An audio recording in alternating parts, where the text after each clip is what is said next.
প্রিয় দর্শক, আপনাদের মাঝে আজকে আবার নতুন এক ভিডিও নিয়ে আসলাম। দেখেন, এটা হলো শোভাবর্ধনকারী গাছ। এটা যখন আমি টবে ভরবো তখন এটা সৌন্দর্যটা আরো অনেক বেড়ে যাবে।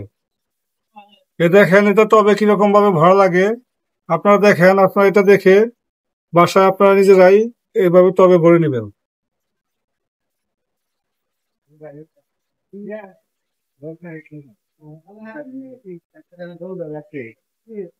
ভাই এখানে কি কি সার আছে?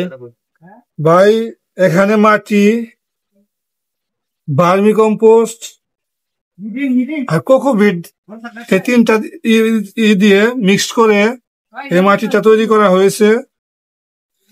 আর এই তিনটাই উপাদান দিয়ে এই টবটা ভরলে এই গাছটার চেহারা অনেক ভালো থাকবে, সৌন্দর্যটা অনেক বেড়ে যাবে। ভাই এই গাছটার নাম কি? এই গাছটার নাম তো বললেন না। এই গাছটার নাম তাল পাম। দর্শক ভাইয়েরা, আপনারা আমার এই ভিডিওটি দেখে যদি আপনাদের ভালো লাগে, আমার পেজটাকে ফলো দিয়ে আমার এই ভিডিওটাকে শেয়ার দিয়ে সবাইকে দেখার সুযোগ করে দিবেন। ধন্যবাদ। আসসালামু আলাইকুম।